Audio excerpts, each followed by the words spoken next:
So hi everyone, welcome back to new video series. आज की इस वीडियो में आप सीखेंगे मॉड्यूल्स के बारे में। मॉड्यूल्स क्या होते हैं एंगुलर में, और मॉड्यूल को हम किस तरीके से क्रिएट करते हैं और इसके क्या फीचर्स हैं, हम क्यों क्रिएट करते हैं, सारी जानकारी आज की इस वीडियो में आपको देने वाले हैं। तो अगर आपने एंगुलर ट्यूटोरियल्स पे और भी ट्यूटोरियल्स मैं बना रखा हूँ जिसमें मैंने एंगुलर्स के कैसे क्रिएट करते हैं फर्स्ट प्रोजेक्ट, उसमें फर्स्ट चेंजेज कैसे करते हैं, साथ ही मैंने बताया है कि आपको एंगुलर्स में जो स्ट्रक्चरल डायरेक्टिव्स, एट्रीब्यूट डायरेक्टिव्स और के फीचर्स क्या क्या होते हैं और इसके किस तरीके से हम यूज करते हैं एंगुलर 70 में, सभी जानकारी विद एग्जाम्पल मैंने दिया है, तो वीडियो को जरूर देखिएगा। तो इस वीडियो में चलिए हम वीडियो को शुरू करते हैं और आप लोगों को बताते हैं विस्तार से कि क्या होते हैं एंगुलर मॉड्यूल्स। तो सबसे पहले गाइज हम एंगुलर मॉड्यूल्स की बात करें तो एंगुलर मॉड्यूल्स आप इस तरीके से समझ सकते हैं कि एंगुलर मॉड्यूल्स एक तरीके का कंप्लीट फीचर्स ऐप होता है। सिंपल एग्जांपल्स मैं ले लेता हूँ, एक तरीके के ऐप्स का फीचर्स है। जैसे एग्जांपल के लिए मैं लेता हूँ कि आपके सामने पास एक मॉड्यूल्स है जिसमें ऑथेंटिकेशन का आपने बना रखा है। तो ऑथेंटिकेशन में क्या क्या अंदर आएंगे, जैसे कि लॉगिन्स आएगा, रजिस्टर ऐप आएगा, साथ ही फॉरगेट पासवर्ड करने का भी। ये सभी फीचर्स जो है हम एक मॉड्यूल्स बनाना चाहते हैं जिसका नाम है ऑथ यूजर। तो इस तरीके का एक कंप्लीट फीचर्स है। साथ आप इस डायग्राम से भी समझ सकते हैं कि एंगुलर एक तरीके का मॉड्यूल्स है, उसमें बहुत सारे components, directive, pipe, services, other modules, ये सभी इनबिल्ट होते हैं एक मॉड्यूल्स में। और एक मॉड्यूल्स बनने के बाद एक कंप्लीट फीचर्स बनता है किसी भी ऐप का। और आपका क्वेश्चन ये भी होगा कि क्या हम मॉड्यूल्स को रीयूज कर सकते हैं। तो देखिए, हम कंपोनेंट्स को रीयूज कर सकते हैं लेकिन मॉड्यूल्स को यूज नहीं कर सकते हैं, क्योंकि अगर हम मॉड्यूल्स को पूरी फीचर्स को यूज करें तो बहुत सारे जो हमारा फीचर्स होगा वो डुप्लीकेट हो जाएगा। जैसे पाइप्स डुप्लीकेट हो जाएंगे और बहुत सारे कंपोनेंट्स के कुछ फीचर्स होंगे वो डुप्लीकेसी में आ जाएगा। तो ये अच्छा एक प्रैक्टिस नहीं माना जाता है। वैसे वैसे भी हम पूरे मॉड्यूल्स को यूज नहीं करते हैं, आप कंपोनेंट्स को यूज कर सकते हैं। तो यहाँ पर देख सकते हैं, मैंने भी एक ओवरव्यू के लिए भी दे दिया है कि module is a mechanism to group components, directives, pipes and services that are related in such a way that can be combined with the other modules to create an application।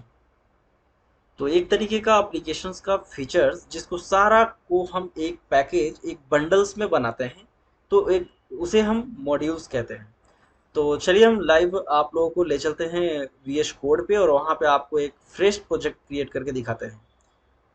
क्योंकि पिछले video में मैंने आप लोगों को बताया था directives के बारे में। तो डायरेक्टिव्स में गाइज हमने वहाँ पे कोई भी, हमने जो प्रोजेक्ट क्रिएट कर रखा था वो स्टैंड अलोन ट्रू था। तो स्टैंड अलोन ट्रू का क्या मतलब है वो आगे आने वाली वीडियो में हम पूरे एक्सप्लेन करेंगे, डिटेल्स में जाएंगे। इस वीडियो में मैं थोड़ा सा बता देता हूँ कि अगर आपका स्टैंड अलोन ट्रू है तो यहाँ पे आपका मॉड्यूल्स, जो रूट मॉड्यूल्स है वो क्रिएट नहीं होगा। तो गाइज मैंने अपने डी ड्राइव में एक फोल्डर क्रिएट किया है स्टैंड अलोन एंगुलर। तो यहाँ पे मैं नया प्रोजेक्ट क्रिएट करने वाला हूँ, ng न्यू, और एंगुलर ऐप नेम दे देता हूँ यहाँ पे minus dash dash no STANDALONE standalone, और इंटर। तो हम CSS सिलेक्ट करते हैं, do you want to enable server, तो यस कर देता हूँ मैं। और देख सकते हैं यहाँ पे हमारा प्रोजेक्ट क्रिएट हो चुका है। और गाइज स्टैंड एलोन फॉल्स मैंने नो इसलिए किया था क्योंकि अगर आप स्टैंड एलोन नो वहाँ पे अगर टाइप नहीं करते हैं तो बाय डिफ़ॉल्ट एंगुलर 17 जो है वो आपका मॉड्यूल्स क्रिएट करके नहीं देता है। जैसा कि देख सकते हैं मैंने वहाँ पे फॉल्स किया था तो हमारा एंगुलर मॉड्यूल्स क्रिएट हो चुका है यहाँ पे। तो अभी ये क्रिएट हो रहा है इसलिए ये एरर यहाँ पे शो कर रहा है। तो फाइनली हम थोड़ा सा वेट करते हैं जब तक कि हमारा पूरे तरीके से एंगुलर प्रोजेक्ट क्रिएट नहीं हो जाता है। उसके बाद मैं सारा कुछ आप लोगों को बताता हूँ। तो गाइज हम लोग बात कर रहे थे मॉड्यूल्स के बारे में कि मॉड्यूल्स क्या होते हैं। तो जैसा कि मैंने पीपीटी के हेल्प से मैंने आप लोगों को बताया कि मॉड्यूल्स एक तरीके का कंप्लीट फीचर्स होता है किसी भी एप्लीकेशन का, जिसमें बहुत सारे बंडल्स इंपोर्ट्स होते हैं। जैसे कि कोई एक्स्ट्रा फीचर्स आप यूज कर रहे हैं अपने एप्लीकेशन में, या फिर बहुत सारे कंपोनेंट्स को ऐड करके एक ऐप्स बनता है। तो वो सभी ऐप्स के जो भी डिपेंडेंसी होते हैं वो उस पर्टिकुलर मॉड्यूल पे इंपोर्ट होता है। तो ये है रूट मॉड्यूल जो कि बाय डिफ़ॉल्ट एंगुलर क्रिएट करके देता है, लेकिन एंगुलर 17 में ऐसा फीचर्स आया है स्टैंड अलोन का। तो अगर आप स्टैंड अलोन फॉल्स नहीं करते हैं तो ये बाय डिफ़ॉल्ट आपका मॉड्यूल्स क्रिएट करके नहीं देगा। इसीलिए गाइज मैंने यहाँ पे स्टैंड अलोन फॉल्स यूज किया था एंगुलर प्रोजेक्ट क्रिएट करते टाइम। तो यहाँ पे देख सकते हैं मॉड्यूल्स आ चुका है, और अब हम आप लोगों को दिखाएंगे कि नया मॉड्यूल्स कैसे क्रिएट करते हैं। तो उसके लिए गाइज हम यहाँ पे टाइप करेंगे ngGM, और मॉड्यूल्स नेम मैं यहाँ पे दे देता हूँ यूजर ऑथ, क्योंकि मैं एक यूजर ऑथ नाम से कंपोनेंट्स मॉड्यूल्स क्रिएट कर रहा हूँ। उसके अंदर बहुत सारे कंपोनेंट्स क्रिएट करेंगे जैसे कि users, login, user register and forget password. तो हम यहाँ पे देख सकते हैं कि मैंने टाइप किया है ngGM user auth. User command not available when running the command CLI outside work place. तो सबसे पहले हम ओके सो ये बोल रहा है कि हमने प्रोजेक्ट क्रिएट कर दिया है, लेकिन आप उस फोल्डर पे नहीं है जहाँ पे हम प्रोजेक्ट आपने क्रिएट किया है। तो हम सीडी डॉट करके आप चल जाते हैं एंगुलर ऐप पर, क्योंकि मैंने ऐप का नाम दिया था एंगुलर ऐप। और अब हम यहाँ पे टाइप करेंगे user GM ng generate modules और यूजर ऑथ, और हम इंटर हिट करेंगे। तो आप देखेंगे कि यहाँ पे एक फोल्डर क्रिएट हुआ है, और उस फोल्डर के अंदर ओनली एक फोल्डर वहाँ पे क्रिएट हुआ है, फाइल क्रिएट हुआ है जिसका नाम है user auth dot module dot TS. तो अब गए यहाँ पे देख सकते हैं कि डेकोरेटर्स के अंदर है डिक्लेरेशन और इम्पोर्ट्स। सो जो भी मॉड्यूल्स आप यूज करेंगे वो यहाँ पे इंपोर्ट होगी, और कंपोनेंट्स जो भी क्रिएट करेंगे इस पाथ के अंदर, ये है यूजर फोल्डर नया क्रिएट हुआ है। तो जो भी आप लॉगिन, रजिस्टर और फॉरगेट पासवर्ड कंपोनेंट्स क्रिएट करेंगे वो इसके अंदर आएगा, ना कि यहाँ पे जाएगा, क्योंकि हमने सेपरेट एक मॉड्यूल्स क्रिएट किया है। तो चलिए हम एग्जांपल के लिए आप लोगों को दिखा देता हूँ। तो उसके लिए जब आप कंपोनेंट्स क्रिएट कर रहे होंगे तो आपको इस पाथ पे जाना है। तो इस पाथ पे जाने के लिए हम यहाँ पे लिखते हैं CD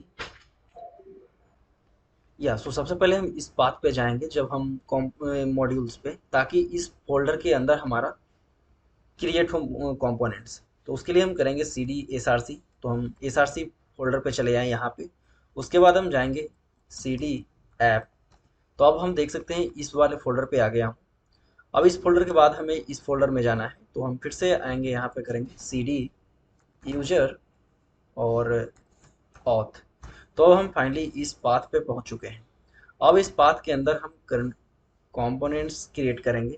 तो ng फॉर जनरेट और C for component. ng generate component, और कंपोनेंट का नाम यहाँ पे हम दे देता हूँ लॉगिन, और हिट इंटर। तो आप देखेंगे कि इस फोल्डर के अंदर हमारा क्रिएट हुआ होगा एक लॉगिन कंपोनेंट्स, और ये लॉगिन कंपोनेंट्स का नाम, जो ये लॉगिन कंपोनेंट नेम है, वो यहाँ पर असाइन नहीं हो करके इस वाले जो यूजर ऑथ मॉड्यूल्स है इसके अंदर वो असाइन हुआ होगा। तो यहाँ पे देख सकते हैं कि वो यूजर मॉड्यूल्स के अंदर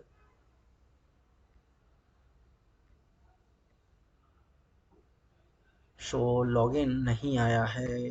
फाइनली कहाँ गया user auth login component, sorry. तो यहाँ पर देख सकते हैं कि वो यूजर ऑथ के अंदर लॉगिन कंपोनेंट्स आ चुका है। अगर और भी कंपोनेंट्स हम इस पाथ पे क्रिएट करते हैं यूजर ऑथ पाथ पर, तो जो भी कंपोनेंट्स क्रिएट होंगे वो इस पाथ के अंदर क्रिएट होगा। दैट मीन्स कि ये यूजर पाथ है, और इसके अंदर लॉगिन, फिर यहाँ पे आएगा रजिस्टर, फिर यहाँ पे आएगा फॉरगेट पासवर्ड।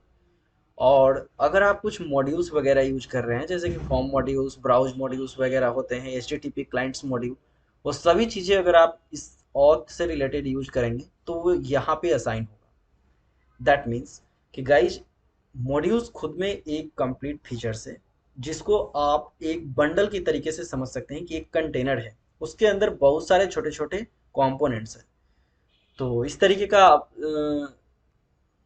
तो आप समझ सकते हैं कि एक मॉड्यूल्स जो है किसी भी ऐप्स का एक पार्ट्स होता है, कंप्लीट फीचर्स होता है। जैसे कि मैंने एग्जांपल दिया ऑथेंटिकेशन का।